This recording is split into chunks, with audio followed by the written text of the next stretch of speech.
had the same socks on all so-called week, and I feel really uncomfortable. My back hurts something awful. They told me I could get a gym membership for $15, be able to take a shower there. And when I got there, they wanted 15 plus $57. So 65 plus 10, 75 minus 3, 72. Right, that's what I thought. 70, that's how I do math. That is, when I'm tired, that's literally how I do math. Kind of backwards, but yeah, they wanted $72 just to take a shower. And I was like, I'm homeless. You told me $15 and I could stop at any time. And they took all my information, and then they said, all right, now it'll just be a one-time charge, $57, which they didn't tell me about until after I had already given them all my information, right? And they took my card and everything. Then this mysterious charge shows up on my card.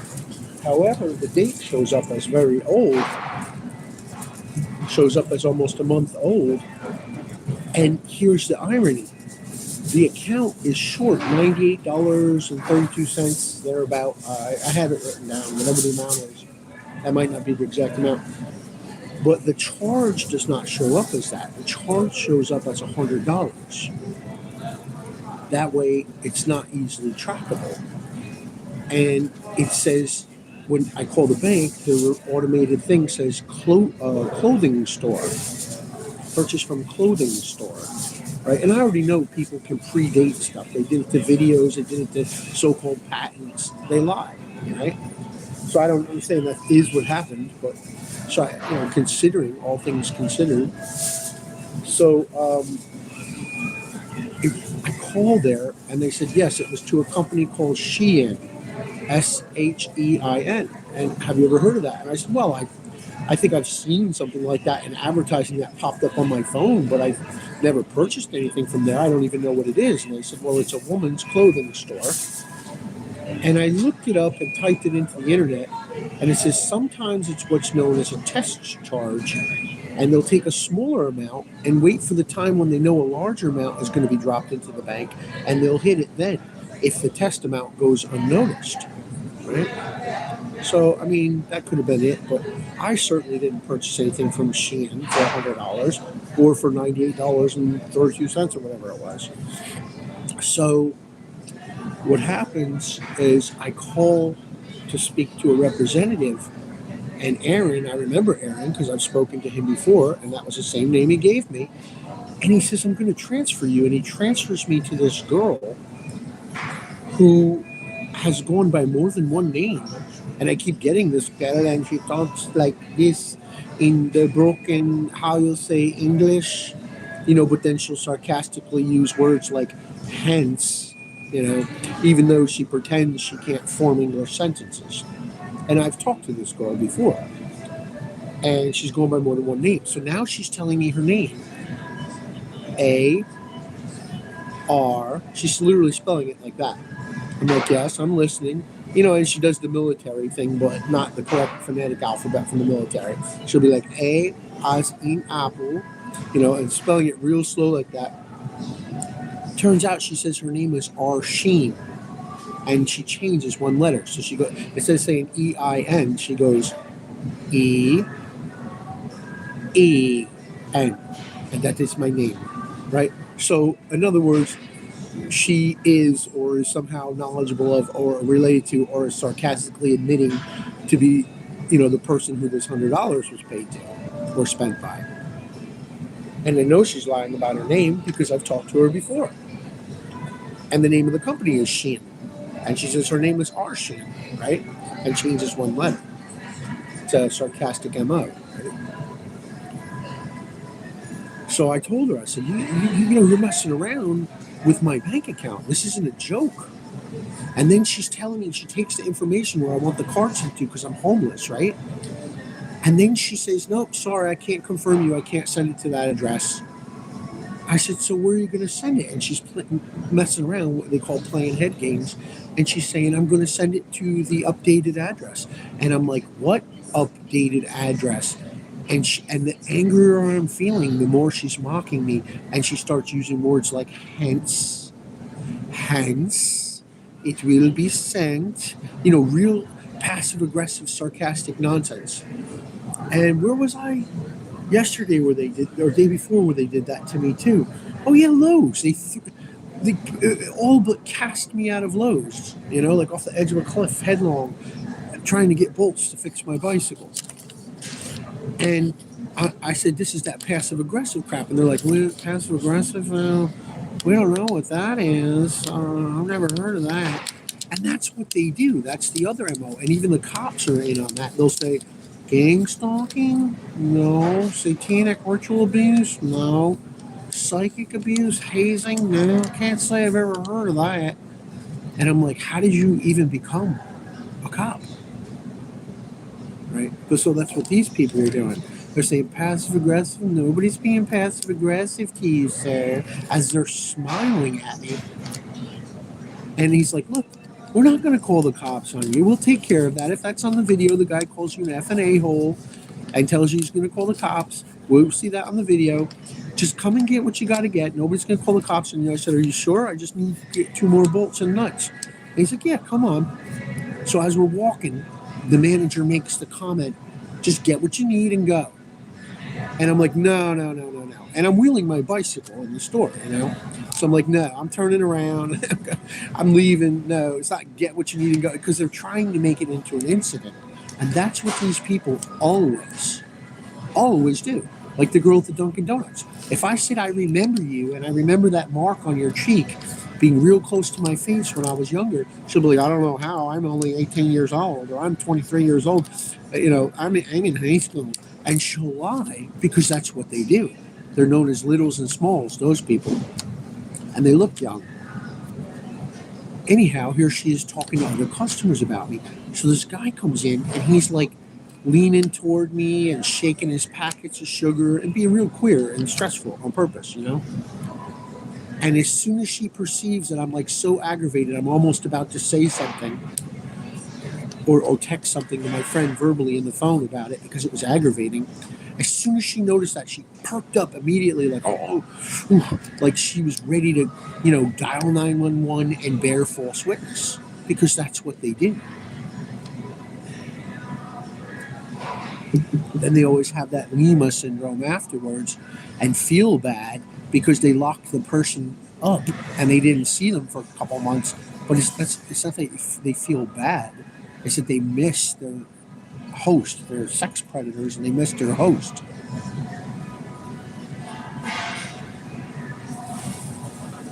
That's why I always tell that story that I told a couple times, that I always tell since I started telling it a little while back, about the dog with all the warts and worms and ringworm and ticks and fleas. And he says, man, look at that cold iron-based mountain spring water. Not even plants or anything in there. It's so metallic and irony and clean and crystal clear looking. I think I'll jump in there. It might help. So he jumps in there. He comes out onto the land and he shakes himself off vigorously, like a dog does, And all of the ringworm, ticks, worms, fleas, except for the warts, everything falls off of him, and the warts even start to die. And so here's all these parasites on the ground, and he looks at them, and they look up at him in one accord, and they all say, "We're not your friend anymore." And the dog looks at him and he goes, "Woof," and he walks away. And that's the story. And I said, "What? That's what the dog said?" He said, "Woof." I said, "Dogs can't talk, man."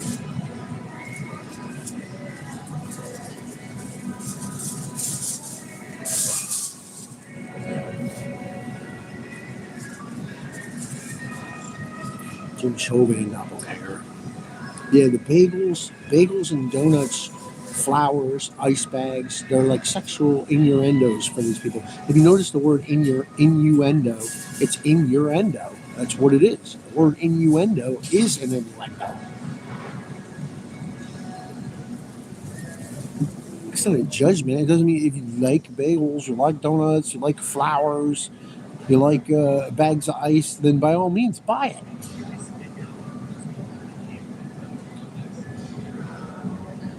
But it's a MO. Like the guy was talking about.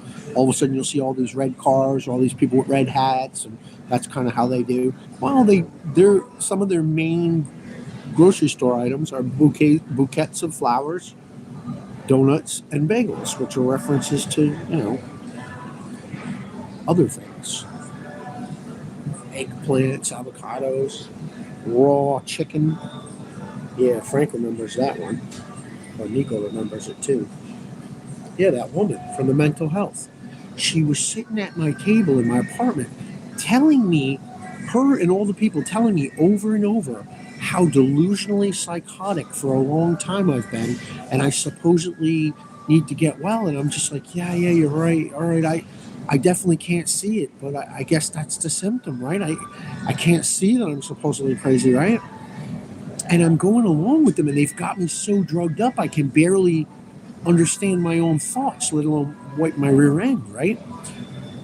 So she's leaning into me at the table, not as much physically as conversationally and mentally, but definitely leaning in sexually and giving me an erection. And I was like, Patty, what are you doing? And she goes, what? I'm just trying to tell you about a recipe that I make. And I'm like, what recipe is that, Patty? And she says, raw chicken taco. And I'm like, I said, all right, this is it. I'm going to stand up for my sanity and what's right. And I'm going to say, you think I don't know what you meant by that?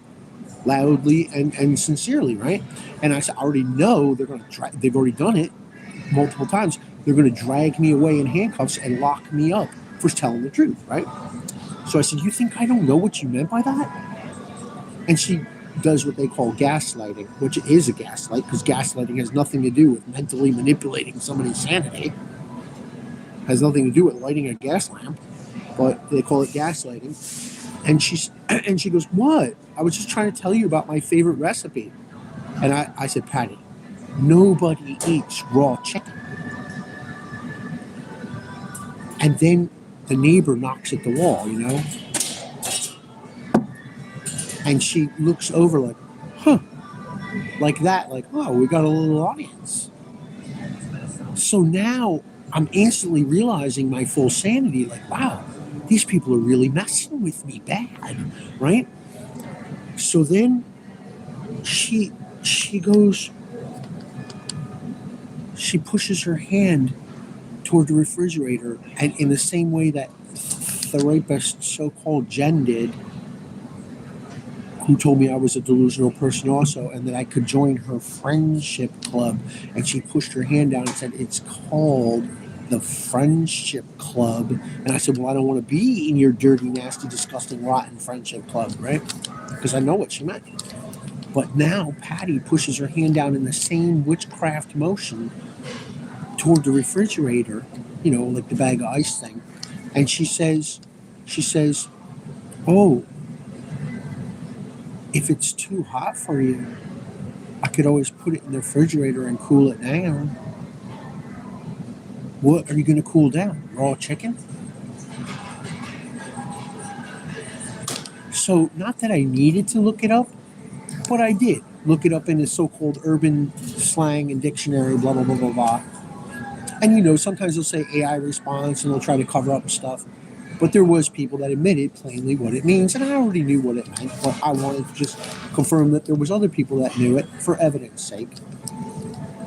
Raw chicken is a reference usually to a Caucasian woman who shaved down there. And the taco, I already knew, was a reference to the vagina. I've known that since I was young, because that's what they used to call it. Taco, hot taco, or whatever.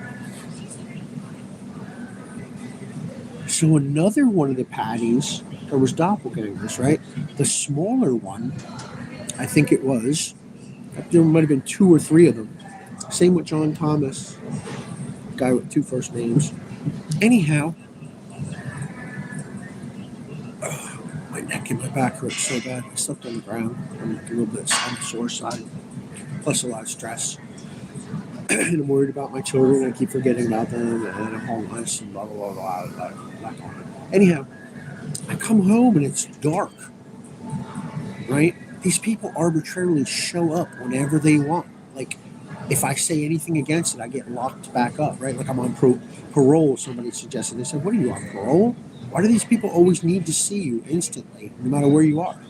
I'm like, yeah, I know, right? What's up with that? So I come home in the dark, walking my bicycle tiredly. I don't know if I had my bicycle or I walked. I can't remember, maybe. Usually if it was a bicycle, I'd be practically leaning on it. That's how tired and late it was, and dark. And she's sitting on the bench just waggling, just wiggling and waggling like a little schoolgirl, you know? And I saw her. I can't remember if she had the name tag on, the work name tag, the Rockland Psychiatric name tag or whatever in New Windsor, New York. But she says, she said it was called MOT, Mobile Outreach Team or something like that. They never had any legitimate business cards or anything that they ever allowed me to see. Anyhow, she's sitting there wiggling on the bench like a little girl, so excited to see me. And I'm like, Patty? And she's like, yeah, it's me. And I'm like, well, what are you doing here? And she's like, I came to see you. I'm like, at night? And I said, look at your jeans. And they were ripped all the way up. You know, like the kind of jeans that they would send somebody home from high school with? Like, no, you can't wear those in here. You know, they're very revealing. They're sexually alluring. And she had those kind of, I mean, you could, you know, look or insert a hand anywhere on those thighs all the way up, right? So I said something, you know, as cleverly, not manipulatively, but as cleverly as I could think to say, like, clearly that, you know, this isn't normal. And I said, Patty, they let you wear those pants? No, I said, look at your jeans. She goes, oh yeah, you like my jeans? You know, rolling them back and forth, showing me her thighs, her big creamy white thighs, right? And I'm like, they let you wear those jeans to work? And she goes, oh, no, of course not. And I said, so you're not on the clock? She's like, no. So what are you doing here? She's like, I told you I'm here to see you.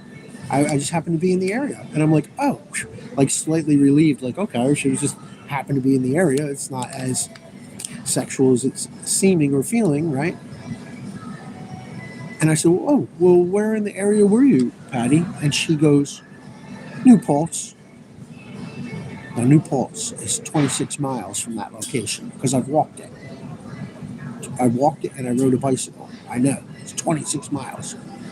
I said, Patty, New Paltz is nowhere near here. She's like, sure it is. It's on my way.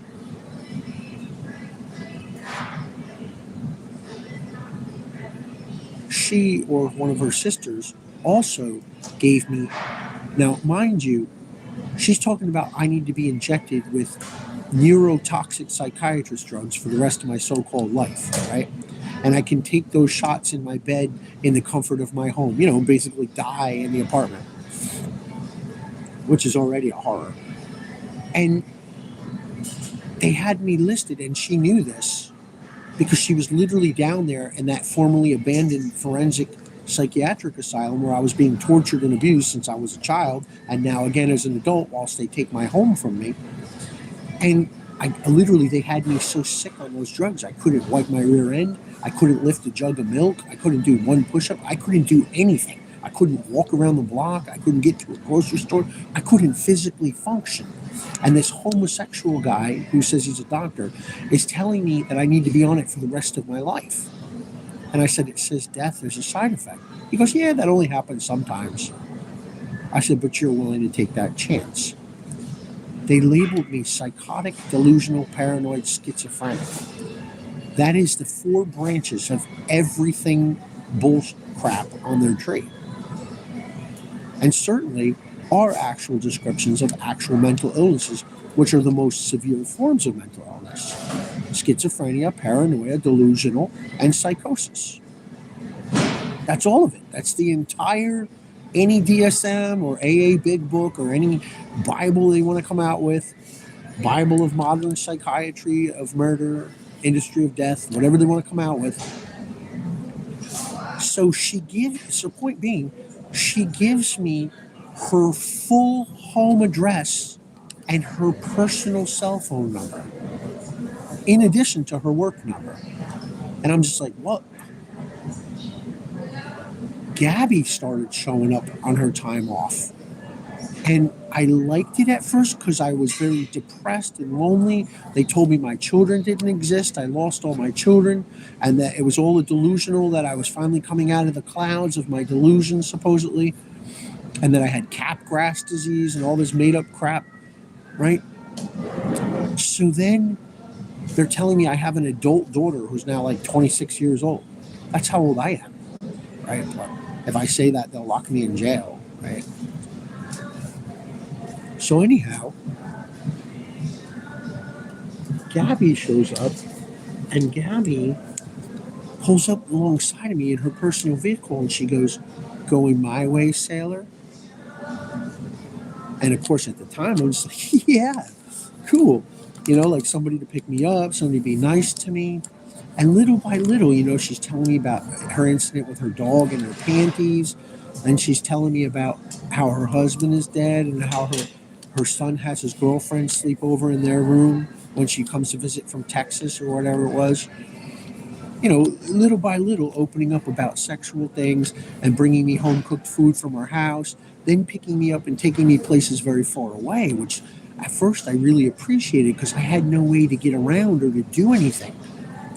So then somebody says to me on Facebook, they're like, "Whoa, what the hell? Who is that older woman? Is that your," and they're saying she's 53 years old, and they're saying that I was 50 at the time, 50 or 49 years old or whatever. I'm not anywhere near that, right? But she is, right? Closer to that. So they're like, "This is your girlfriend?" I'm like, "No, what do you mean? Who is that woman with her face pressed up to your face in this photograph on Facebook?" I said, "It's the mental health lady." And they're like, "Man, like hello, like that's not normal." I'm like, "Why isn't it normal?" "Because she's a mental health lady and she's taking a photo with you like she's your girlfriend." I'm like, "Oh, I guess you could be right, because they had told me that everything I ever believed was a delusion. And if I really wanted to heal, I had to admit that nobody had ever so-called gaslighted me. Nobody had ever abused me, supposedly. My children supposedly didn't exist. At one point, they told me my home didn't exist before they confiscated it illegally. So anyway, then she starts wearing these dresses like the blues lyric, "Wear an old dress, let the sun come shining through," like real thin. And I'm like, "Gabby, that dress looks like it's going to blow away." She's like, "Yeah, I know. You like it?" And I'm like, whoa, like I'm starting to realize. So then Pam's picking me up and taking me out and getting angry with me because she's got mixed feelings, and she's on the phone with somebody having a vicarious, like a wingman or a spotter conversation, which is one of the MOs. Of course, at the time, they're telling me everything I'm thinking is delusional. And she's telling me, "Just eat your food." She takes me to Burger King, which is supposed to be my outing, right? Take me for an outing. And then sits at the far end of a parking lot and tells me, just basically choke down my burger as she's on the phone, innuendo, right? Hollering loudly, "I love you," and doubly directing it at me. And I'm like, oh my God. So then they take me to this outing at Thomas Bull Memorial Orange County Park. Yeah, that lady has literally thrown me off the bus. She literally doesn't like me, and she's thrown me off the bus. That lady there. She said I'm not allowed to ride the bus with groceries ever again. Only, what did she say? Only 2 small bags of groceries that fit on my lap. Nothing more. I can't buy water or food for the homeless shelters, nothing. Literally threw me off the bus more than once.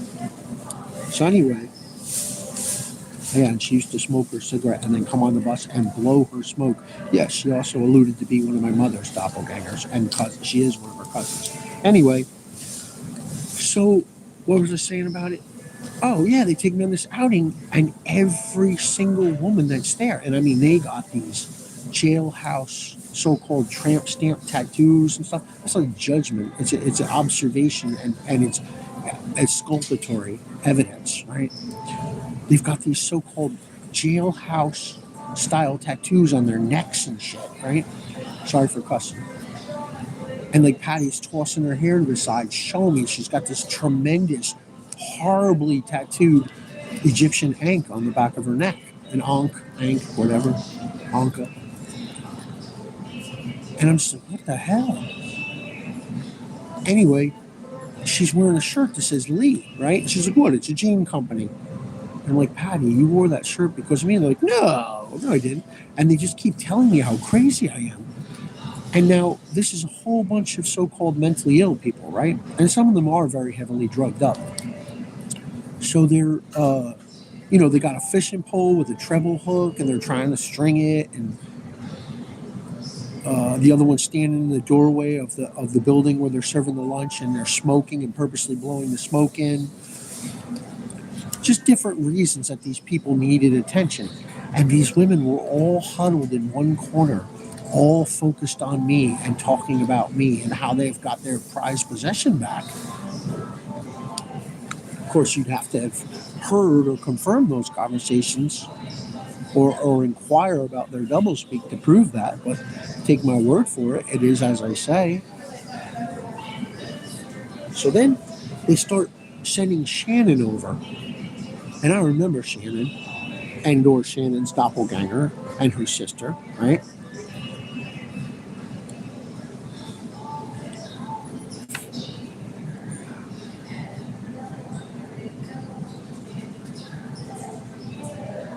Yeah, you see that? So she comes over and she's wearing what nobody else in the world could describe as anything less than a sausage casing for a dress. And it's a mini skirt at that. Just makes it under the line of her butt cheeks. Like if she was to squat, it would pop up, right? No sleeves or neck, mini skirt. She's in super tall, like 5 or 6 inch pumps. Could be 4.5, 4 3/4 inches. Super tall pumps. I mean, literally looking like a streetwalker. That's not to say that those aren't human beings and they don't deserve to be recognized as human beings, but clearly sexual, right? And even my neighbor, and I can't stand him, he's like a total jerk. He says, that's a mental health worker dressed like that? And I was like, yeah, I know, right? What the hell? So it's a little more confirming of my sanity at this point, which they're telling me everything I'm thinking is imaginary. Like nobody's being abusive, nobody's gaslighting you, nobody's being sexually perverse, nobody's stalking you, you have no children, your house didn't exist, let go of the past, move on. Like all this stuff they're telling me is starting to come to light, as it were. Come not meaning ejaculate, come to light and be more evident that I wasn't insane at all, right? What I already knew, but they convinced me that the only way to heal was to admit that whatever they said was true.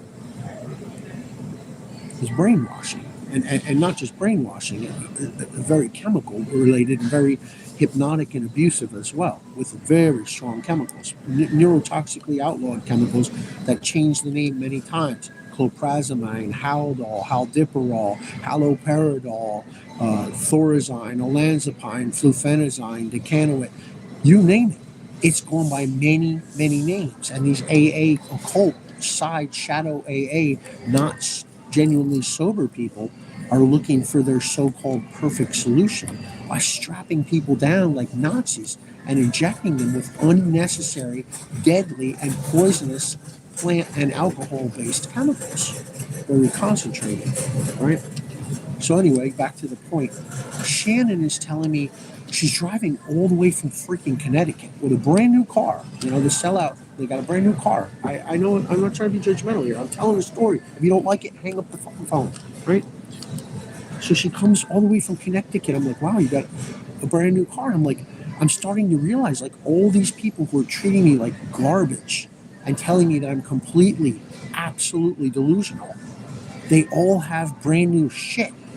And they're all moving into these big, expensive places and driving brand new fucking freaking cars. And they have like these state-funded gas cards and these balances and these stipends and all this extra money to throw around for free lunches. And I'm just like, oh crap, man! Like these people are really sellouts, right? So she's telling me how longingly she could not wait ever since the first time she heard my voice over the telephone, which was not the first time. Ever since she first heard my voice coming through the line at Independent Living, she couldn't wait to put a face to the voice. You look really good in that shirt. And of course, me, after being tortured and finally out of the most torturous situation you can imagine, and trying so hard not to be tripped up so that they say, oh, you're off your medications, because I had to get off those drugs because I was dying. And they were not medications at all, right? They were outlawed in the 1950s, known as a chemical lobotomy. Chemical lobotomy, right? So she's telling me I look really good in that shirt. She couldn't wait to put a face to the voice. So I'm like, wow, this is making me feel really good about myself. And this woman, you know, they're telling me it's not sexual. You're imagining things. Clearly is, you know, dressed like she's ready for sex. And I'm feeling better about myself and trying to allow that, being told how closed-minded I've been, right? And this is clearly not sexual, but it clearly was. So then, you know, as she's coming inside, she's sitting there, she's telling me how she smoked the fruity shit, and she did. She came into my apartment, and she smelled all that marijuana that they pumped through the vents, and it went all the way down the hallway. I was literally in tears. I had both fans on. I had all four windows open, the 2-bedroom windows and the 2 living room windows open. I had the vent fan in the kitchen, the vent fan in the bathroom on. The whole hallway, all the way down to the elevator, smelled like super strong marijuana. And instead of her reporting that and saying that somebody was grossly effing with me, right? She goes, man, that's that fruity shit that I used to smoke. That smells like the good shit. And I'm like, Shannon, this isn't funny. Like somebody's pumping shit through my vents. So anyhow, and that wasn't all they pumped. I had other witnesses too to the latex, the acetone, the urine smells, the pet dander, the other stuff they were pumping through my vents as well. And those weren't the only things. You can see my other videos, what they were doing. Changing my water temperature with an instant hot coil and really messing with me. Like if it had been a mentally ill person in there, they would have freaking literally snapped. They would have snapped, right? So she's sitting there, she's telling me, wait a minute, I'll tell you.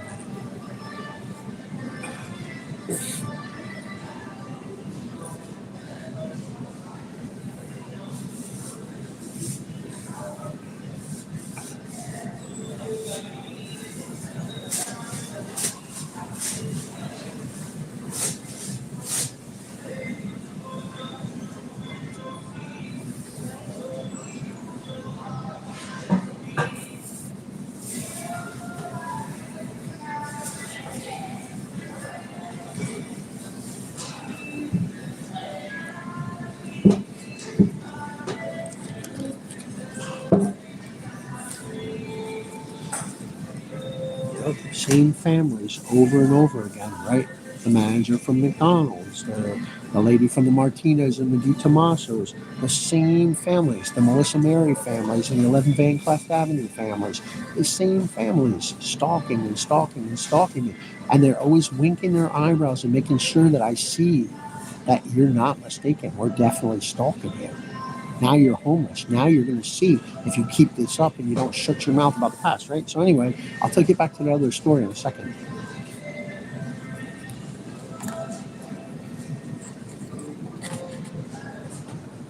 Too many noses. So Yeah, you saw that video where I got violently removed from Party Shopper in New Windsor. Now I'm literally banned from every single grocery store in New Windsor. Every single one. There's only 4 of them. And I'm banned from every one of them, and a convenience store and a diner. And yeah, it's just ridiculous. 80, what are we up to? 87 or 88 places now?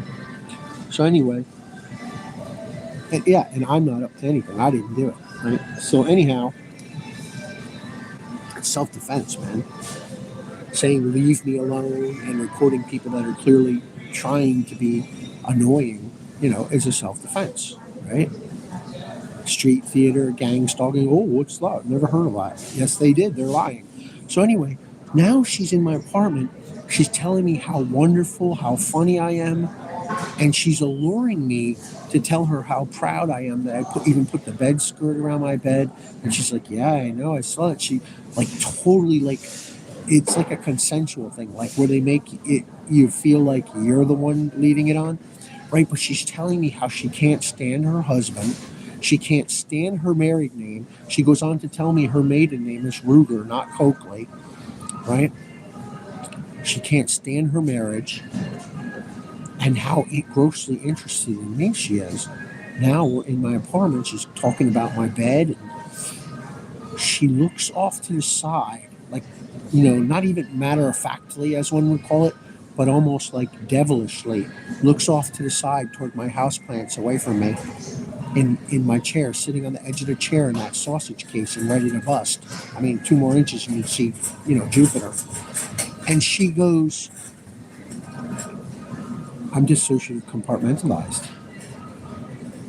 So now I'm just like I was with Patty. I'm like, gulp, I'm like, and that means, rhetorically what?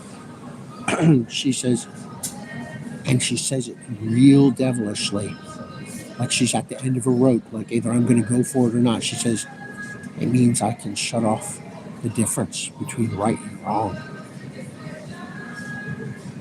So now I'm just like, oh, slap. I'm like, she's got to go, right? The other people were telling me I was foolish for not getting the pictures of them naked with those name tags on, get a video or a photo of it. I'm like, yeah, sure, that could have happened. I'm sure of it. But I didn't want to do those things, I don't want to do the wrong things to obtain the right evidences, right? My word should be enough. Like Mary Knight says, not her doppelganger sister. My word is enough, right? Why do I need somebody else to testify of my sanity? So now she's on her way out. She's snorting her Flonase. I don't know what affiliation that has. Maybe some of y'all know what affiliation some Flonase has to some drug use. She's a so-called proud member of NA. Clearly stalked me to some online NA meeting. Clearly. And she was clearly flirting in the background, right? So, and yeah, she's part of this so-called onward recovery thing. Anyhow, it's not a condemnation. It's exculpatory evidence. If you can't handle it, hang up the fucking video, right? So anyhow, hold on, too many noses. They got to get their bagel whole, donut whole, bouquet of flowers. I don't mean to cuss, but, the shit is so stupid, Enjoy your bagels, right? So anyway, yeah, this other guy wanted a bagel. He didn't make a thing out of it. He just ate it, right? So anyway, she's on her way out the door, snorting her Flonase. And I said, Shannon, I have to explain something to you. Because I felt it was, like my duty as a human being to let her know that she was completely out of line, but do it in the most tactful and merciful and kind way that I could. Because, I felt like maybe they were right, maybe I was delusional, and she was just trying to make me feel better about myself. But clearly she was, sexually seducing me. And so were the rest of them. So now she says, well, what do you mean? And I said, well, you're inappropriate in the sense, see, how do I explain, like, you're working for mental health. She's like, yeah, and I'm like, well, whether it was said exactly like that, I'm giving you the rundown of the way the conversation was going. And I said, there are certain people that have sexual demonic addictions and mental health. And she's like, are you sexually addicted? I'm like, no, I'm not. I'm trying to explain to you, you're very inappropriate for mental health. She's like, how so? So I'm like, well, like that, like, how can I mean, she's already, ready to go to war over it. I'm like, how can I explain it? Ready to go to war that she'll write down that I did something wrong to her, right? And then they'll come and take me away in handcuffs and lock me up and say I'm a dangerous person, right? So I said, well, for one, the way that you're dressed. She said, what's wrong with the way I'm dressed? And I said, well, I mean, you're wearing a mini skirt. Your breasts are pushed together and sticking out on a sleeveless top, necklace sleeveless top with your breasts sticking out. And your butt is practically showing. You can see every inch of your legs. She was telling me how strong her legs were. I forgot about that part, how strong her thighs were, making sure I got a good gander at them. And I said, and you're wearing these pumps, pumped up like that, and your butt sticking out. And, it's not good. And here, Patty already admitted that the rip jeans were, outlawed working for New York State mental health, right? As if I needed any confirmation, right? And then she said, so what are you trying to say? And I said, well, without even saying that she was sexually inviting me by telling me I could shut up difference between right or wrong. I mean, really I should have hit that nail on the head when it came up, right? Instead of bring it up later, which I didn't. I said, you're very scantilly. What is that supposed to mean? So I described what scantilly means. And I said, and another thing, what did you come all the way from Connecticut to see? Because I really don't want you putting your hands on every single handle knob of my cabinets and opening my refrigerator. I said, that's something you would do to somebody who's non-functional, who's not caring for themselves. Maybe. I said, what did you come all the way from Connecticut to see about? And she gives the MK Ultra line, which at the time I didn't know was an MK Ultra line or some kind of, sex worker, assassin, innuendo line. She said, I came back to tie up some loose ends. And I'm like, what is that supposed to mean? You come back to tie up loose ends? What loose ends? What are you talking about? And she angrily says, I gotta go. And she's snorting her Flonase, right? Or getting her Flonase out to snort it. I said, what's that for? She goes, I have allergy issues. And then she says, I gotta go. I got an emergency. And now I'm trembling all over because I already know what that means. They're going to send police. They're going to tell them I did something to hurt her because that's what they do. So I received this phone call from this guy who says his name is Jesus, whether it is or it isn't. And he says he works for independent living and onward recovery, right? It says his name is Jesus. He says, I want to ask you something. I'm like, yeah, I already know what you want to ask me about Shannon. He goes, yeah. Did you call Shannon a whore? And I said, I absolutely did not say that. He said, well, I just had to ask, because that's what, we were told. Maybe the conversation was he might as well have called me. I mean, she told me she could shut off difference between right or wrong. She could stand her husband, how good I looked. My voice was sultry, how great my bed looked. Maybe we could go mess it up, right? How strong her legs were and how she could shut off the difference between right and wrong. Like that, So, and it wasn't quite as direct as what Patty said, but so next thing you know, Officer Ruger comes to my apartment and violently arrests me. And John Thomas, one of the John Thomases, and has me violently arrested and calls the cops on me for nothing. And jumping up and down and waving his hands and telling them that I'm out of control and I'm dangerous and he's calling the cops, right? So now they make this John Thomas guy and his doppelgangers. Yeah, you saw that? How he checked both wrists, like he's looking at a clock that isn't even on his wrist.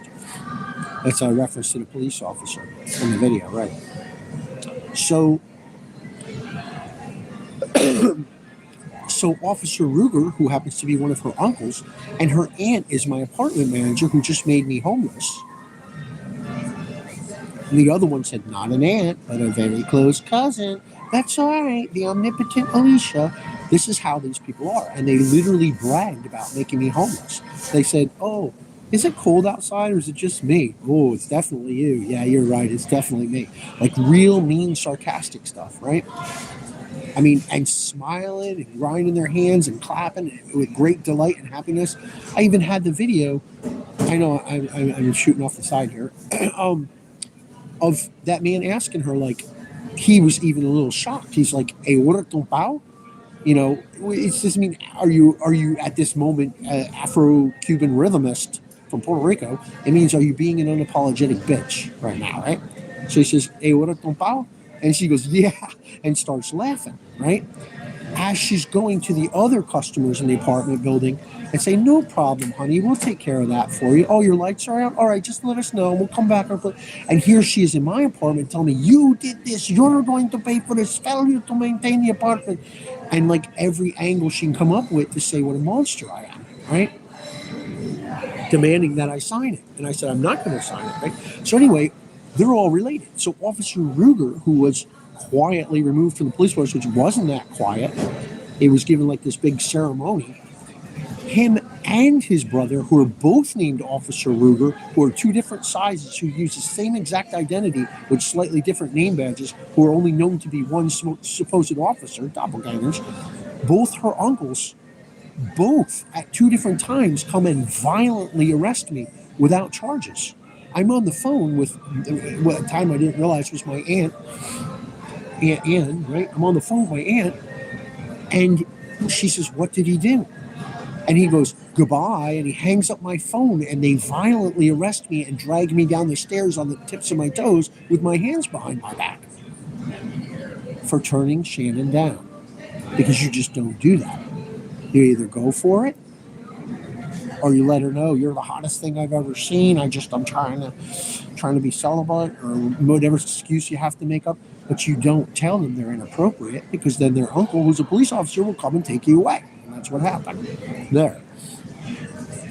So now this judge, Noreen Calderon, which is not a real name, who's also doppelgangers, who was also not the same person in the photographs, she tells me, "Can't you just," as she's gesturing with her hands, "can't you just compromise a little?" And I'm like, "Oh, compromise at what? They're saying that I didn't pay my rent and that I owe them $4,845. I don't owe them a penny. What are you talking about? Compromise at what?"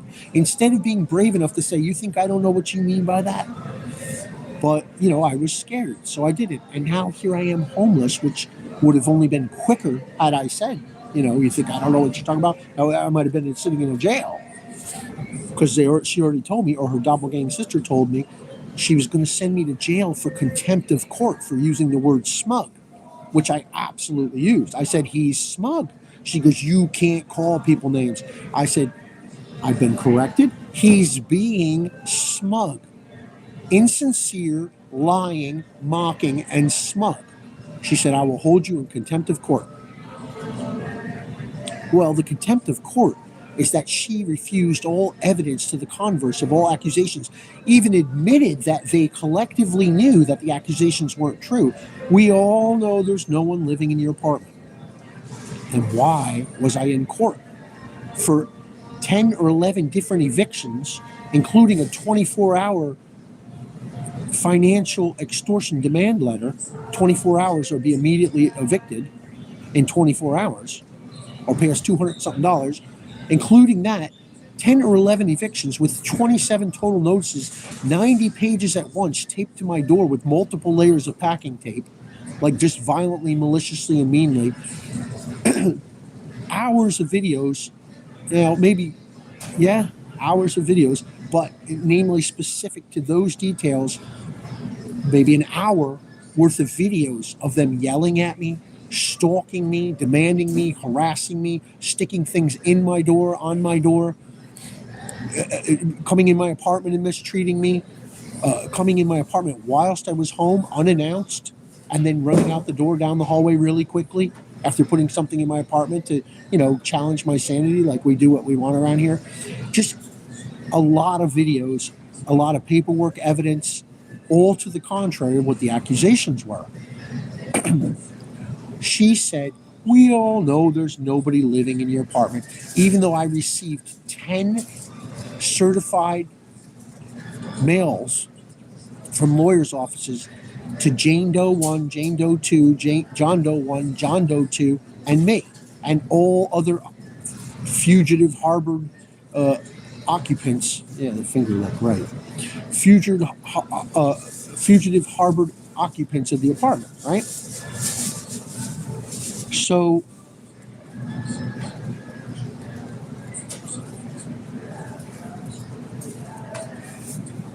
she admits that she knows that none of it's true. And then I'm saying, I think I should be restituted for these duresses and damages and emotional suffering and physical suffering that they've put me through. And she says, well, what are you suggesting? What? I said, I'm not suggesting money. She didn't say it. She was getting to it, so I said it for her. I'm not saying money. I'm saying I should be restituted with the leisure time to find another place to live at my own pace, where I'm not being thrown out and losing my possessions or stumbling into some situation that I'm uncomfortable with, seeing as I was already forced into this situation, right? So she says, you're not leisure. You're not going to get leisure time. I mean, what are you talking leisure? Like, I said, whatever it takes, 10 days, 2 months, however long it takes me to find another place to live. I don't have a car. They know that. And this isn't right what they're doing to me. And she goes, well, I think what it is they just don't want you there at this point. Now, here we are in court, bringing up my bank account, bringing up almost $4,000, which now they would say is almost $6,000 in unpaid rent. At the time, $3,845. If I said four, I made a mistake. $3,845. They said I owed them. They admitted that money was in an escrow on the condition that they evicted me, that they would get that money, and that money wasn't due by me or ever needed to pass through my hands or was any fault or business of mine. It was a subsidy, and it was promissory in an escrow, as they specifically called it, on the condition that I would be evicted that day, whether with a notice or terminally and completingly evicted, right? So she admits that she knows all the charges are false, even mockingly. We all know nobody's living in your apartment. I think they just don't want you there at this point. Now, talk about leading the witness and denying disclosure and evidence and discovery and mocking it and threatening to arrest me for contempt of court, right? She now looks at the opposing lawyer, who's smirking his nose at me right in front of anybody that's standing there, smirking, and we're the only people in there, 3 bailiffs surrounding me, and 2 people rubbing their hands, laughing, clapping, and smirking at me, whilst the other one's telling me I'm in contempt of court and I'm not appropriate in a courtroom, and that I have an attitude with her, right? And she says, is that right, Mr. LeVue? You just don't want him there at this point? And he goes, yes, that's right, Your Honor. We just basically don't want him there at this point, whether he said the word basically or not. So that's called leading the witness. It's called denial of evidence, discovery, exculpatory discovery, actual evidence, financial, literal on paper, and video evidence of gross harassments, including, but not limited to, more than one person using the name Alicia Otero and coming to my apartment claiming to be the same person on video. So she asks me, can you just, with both hands, I'm knocking over the phone, can you just, maybe you could just compromise a little? I'm like, compromise at what? Of course, I knew what she was gesturing about, but she's not going to directly say that, you know? So this is what I'm dealing with, man. Now I'm homeless. I got so-called stars winking at me.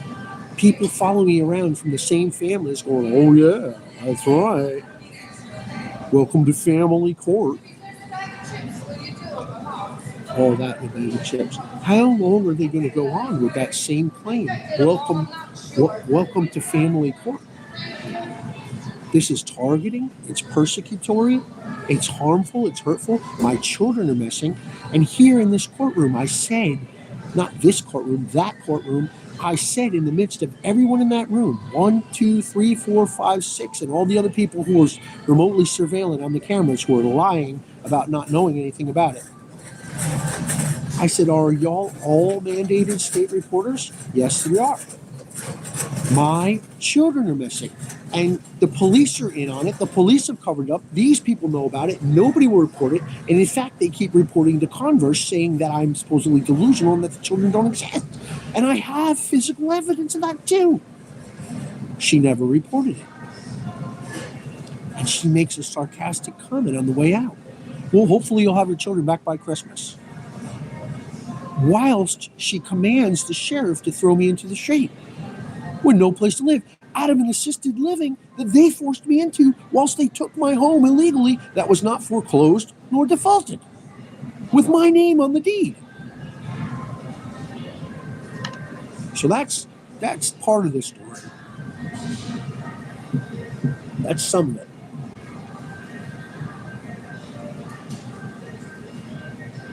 That's only some of it. It goes back a long time, right? MK Ultra and assassin programming and brainwashing and psychic driving and heavy psychotropic drugs and psychedelic drugs and sex parties and witchcraft. It goes back a long time. In the collective occult,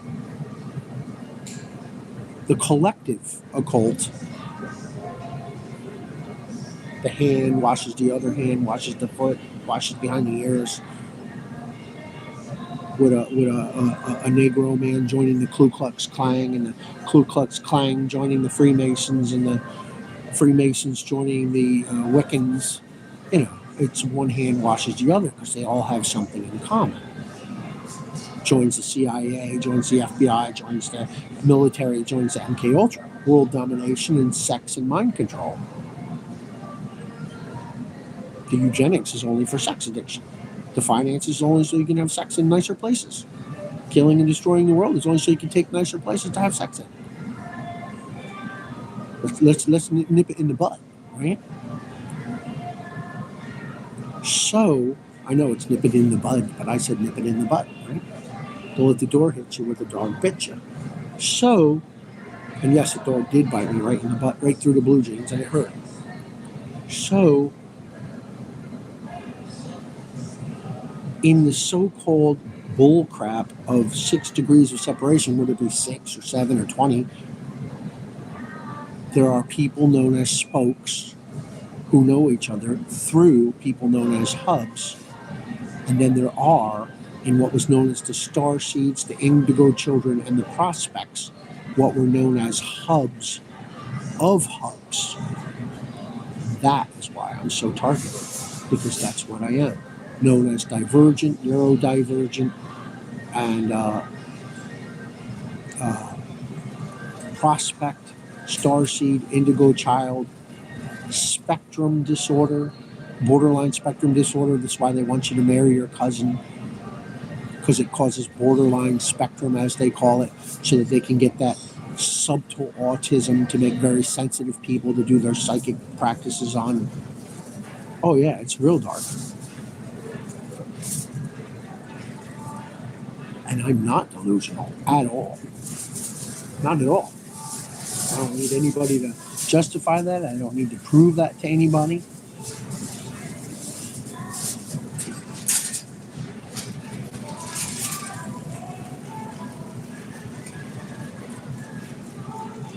They all want that feel under my ball sack, and I do not consent. Oh, they make comments all day, every day. I still got it. I still got that. Oh, I want to make sure I still got that. Oh, there it is. Oh, there she is. Oh, there it is. Oh, that. It. Sometimes they'll say he or him sometimes, but they'll always refer to me in ways that is not directly recognizable. And very rarely do they use my actual or full name. Although they do sometimes. They'll literally shout at me out a car window, "Hey, Daddy, that's right, I'm talking to you." And the child, Edward Lee, she said Michael at the time.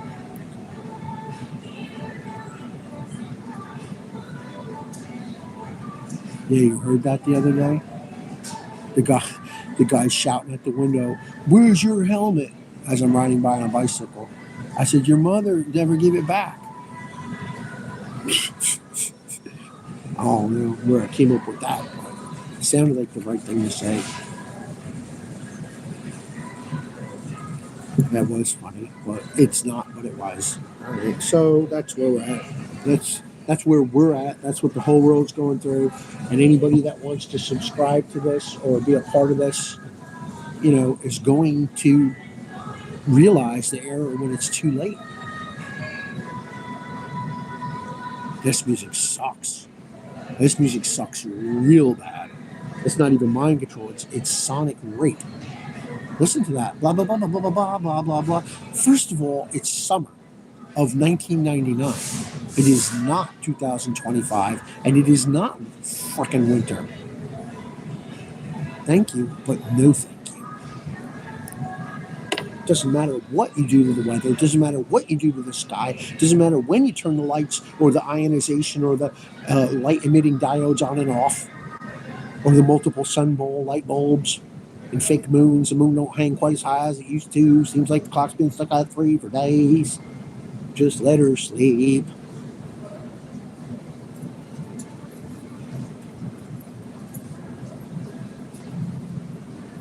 That's another MO. Always checking the phones. Always tracking my phone.